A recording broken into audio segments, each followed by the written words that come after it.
Le tourisme suisse figure parmi les secteurs très fortement impactés par la pandémie mondiale et vit des heures particulièrement sombres.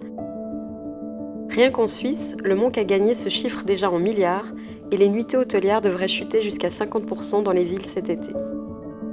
Au beau milieu de cette crise sans précédent, les acteurs touristiques font de leur mieux pour garder le cap dans ces conditions difficiles et imprévisibles. Le moral de leur personnel, la viabilité et la prospérité de leurs établissements hôteliers dépendent de la capacité de ces dirigeants à garder le leadership en ces moments de stress extrême. Pour en parler, nous sommes allés à la rencontre d'une actrice incontournable de l'hôtellerie de luxe sur l'Arc lémanique. Je suis née, j'ai grandi ici en Suisse. J'ai fait l'école hôtelière à Lausanne.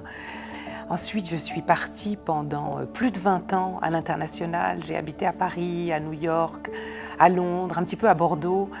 Et il m'a fallu en fait tout ce parcours pour me rendre compte à quel point finalement j'étais suisse. J'aimais la Suisse et ça correspondait en fait à qui j'étais.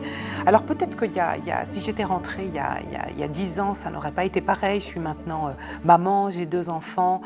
Avec mon mari, on est très sportifs, on aime la montagne, on aime la nature, on aime le ski, la rando, on court. Donc c'est vrai que d'un point de vue personnel, la région a tellement à offrir. Et après toutes ces années à l'international, c'est là qu'on se rend compte à quel point il y a une douceur de vivre ici qui est juste extraordinaire. Et pour rien au monde maintenant, je ne voudrais repartir. Mais il m'a fallu ce temps à l'étranger pour m'en rendre compte et en fait, c'est partir pour mieux revenir. Nathalie Seiler-Hayet, bonjour. Bonjour. Le 12 juin, vous avez enfin pu rouvrir le Beau Rivage Palace après 3 mois de fermeture. Je crois savoir que même pendant les 2 guerres mondiales, le Beau Rivage n'a jamais fermé ses portes. Comment on se sent en tant que directrice de cet hôtel? On est en train d'écrire un nouveau pan de l'histoire. Alors effectivement, le Beau Rivage n'avait jamais fermé en 160 ans quasiment. Et c'est vrai que prendre la décision tout d'un coup, parce que l'hôtel a commencé à se vider et de dire il faut fermer, c'est très lourd. C'est très lourd, c'est très triste. Il y a quelque chose de vraiment, je dirais, grave.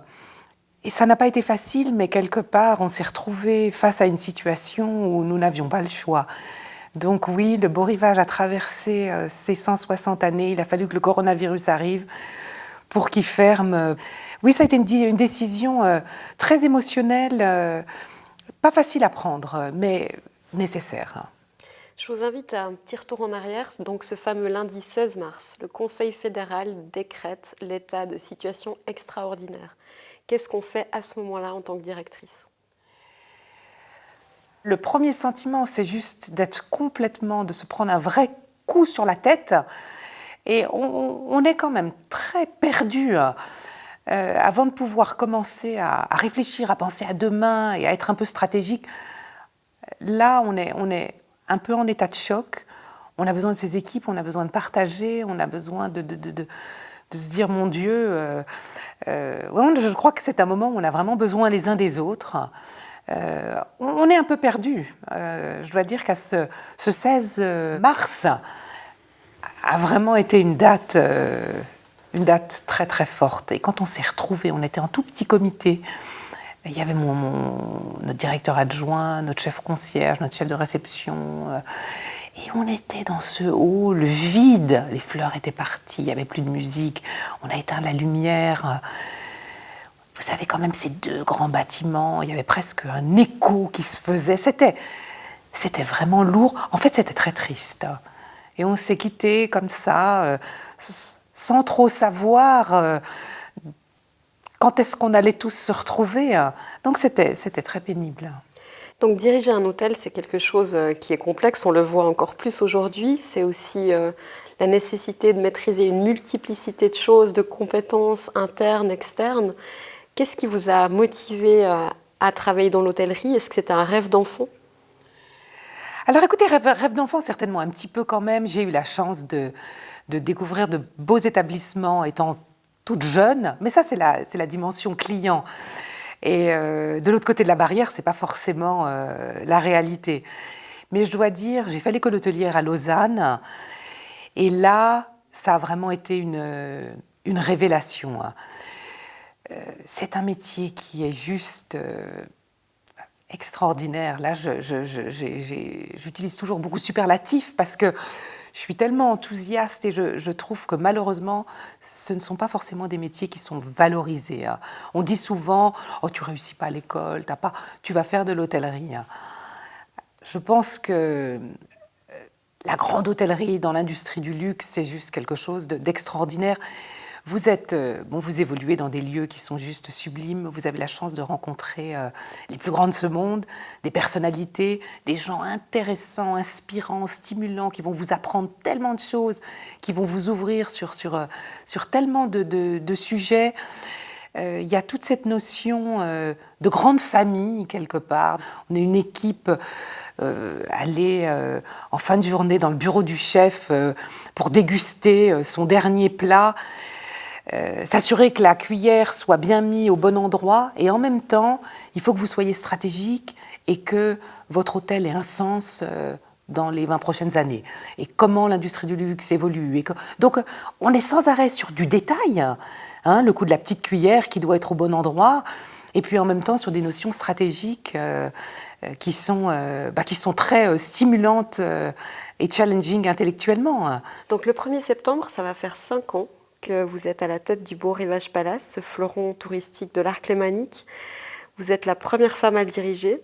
Vous êtes également la première femme qui dirige un 5 étoiles en Suisse.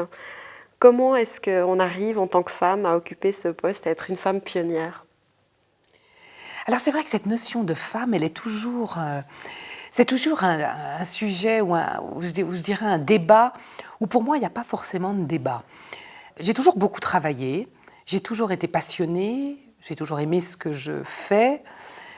Et c'est vrai que le fait d'avoir commencé ma carrière en commercial m'a aidée parce que c'est peut-être un peu plus... Alors je ne veux pas dire féminin, mais c'est peut-être plus facile lorsqu'on commence sa carrière pour une femme que de commencer dans la partie restauration, qui peut être qui est extraordinaire, qui est un milieu sensationnel, mais très difficile au niveau des horaires.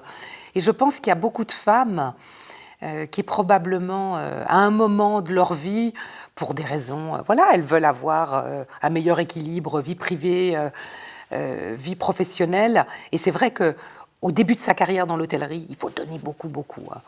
Donc moi, j'ai beaucoup travaillé. J'ai peut-être mis dans un premier temps ma vie privée entre parenthèses. J'ai mis un peu plus de temps à rencontrer mon prince charmant. Mais effectivement, je pense que ça m'a probablement aidé à passer ces premières étapes qui ne sont pas forcément évidentes au départ dans cette industrie. L'industrie touristique, justement, elle doit changer. On est en profonde mutation dans l'hôtellerie de luxe, bien avant le Covid. Comment vous voyez-vous, justement, cette grande hôtellerie de demain ? Comment vous l'imaginez ?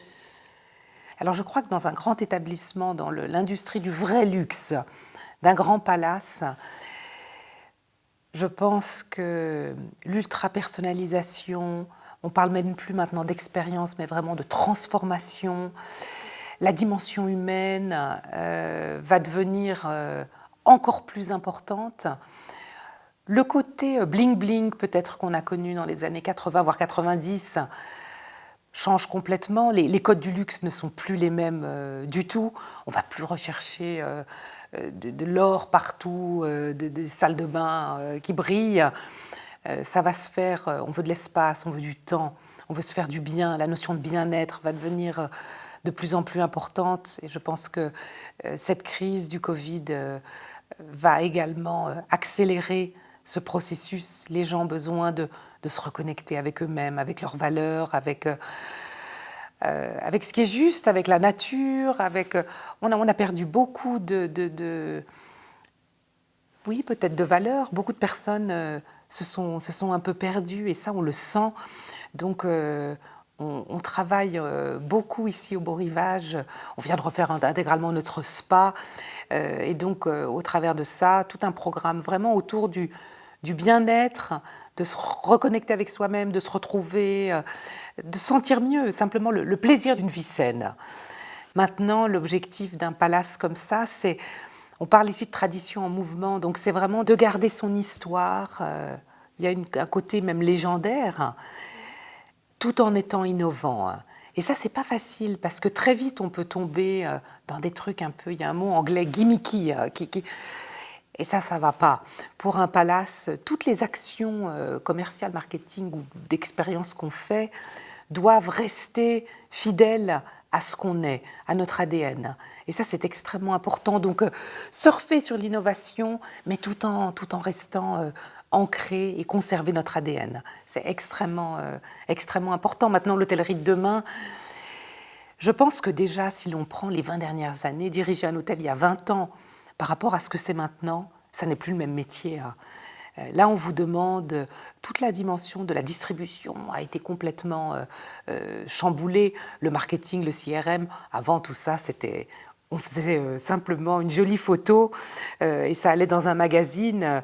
On est tellement loin de tout ça. Donc maintenant, on doit aussi être des experts en CRM, dans toutes ces branches où avant, oui, ça restait très, très gentillet. Donc là, on a vraiment besoin de compétences extrêmement pointues dans ce domaine.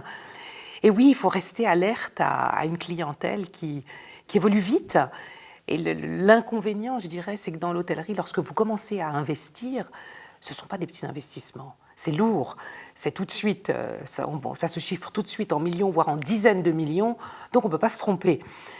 Donc on ne peut pas aller là. Il faut vraiment prendre le temps de comprendre qui sont nos clients ou quels vont être nos clients, quels sont leurs besoins en fonction de ça. Qu'est-ce qu'on doit vraiment construire pour continuer à avoir du sens sur les 10-20 ans à venir. Avant de vous quitter, j'aurais encore une question qui m'intéresse beaucoup. Vous avez une carrière internationale, vous avez travaillé à Paris, à Londres, à New York.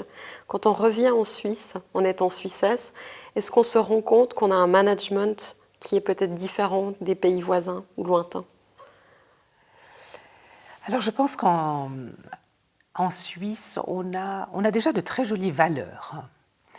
Ça, c'est tout de suite quelque chose qui m'a frappée en revenant dans mon pays. Il y a de très belles valeurs. Le rapport patron-employé est certainement plus sain que peut-être ce que j'ai pu voir en France, où là, il y a quand même encore un côté extrêmement pyramidal qui est très présent. Donc, par rapport à ça, je pense qu'on est certainement plus près en Suisse de commencer à travailler sur des structures beaucoup plus horizontales qu'en France, par exemple. Après, le système anglo-saxon, il est encore différent. Il y a un côté très bien parce qu'il est peut-être on va plus vite. Quelque chose en Suisse... mais ça moins dans le compromis. Exactement. On est complètement dans le compromis. Alors, je pense que la Suisse fonctionne très bien. On le voit, c'est le principe même de notre confédération. On est toujours dans la recherche de ce compromis. Mais parfois, ça peut un tout petit peu manquer de rapidité, donc du coup d'agilité, parce que ça peut être, ce côté, lorsqu'on est des fois trop lent, on risque de manquer le train. Mais écoutez, à part ça, je pense que c'est tellement enrichissant et intéressant d'être parti, de constater un petit peu comment ça se passe ailleurs. Et quand on revient ici, il y a quand même un côté paradis. Et ça, je pense que pour beaucoup de Suisses qui ne sont pas partis, on ne se rend pas compte à quel point les choses ici quand même fonctionnent. Il y a des vraies valeurs, il n'y a pas ce côté syndicat, mais syndicat au mauvais sens du terme, où on est toujours là pour aller, on ne peut pas manager, on ne peut pas diriger, on ne peut pas... Il y a beaucoup de valeurs ici en Suisse. C'est un pays effectivement qui fonctionne, qui marche. Alors ce qui peut-être de temps en temps un petit peu manquer, c'est un petit côté des fois un peu osons. Il faut des fois un peu casser les codes. En management maintenant, il faut être prêt à avancer différemment. Ce côté des fois peut-être un petit peu conventionnel, où on reste dans une cadre. On a envie de dire, allez, un petit brin de folie ne ferait pas de mal de temps en temps. Mais ça, c'est quand on va chercher la petite bête, d'une manière générale. On a une chance extraordinaire. On a beaucoup de chance ici. Merci beaucoup. Merci à vous, Claire.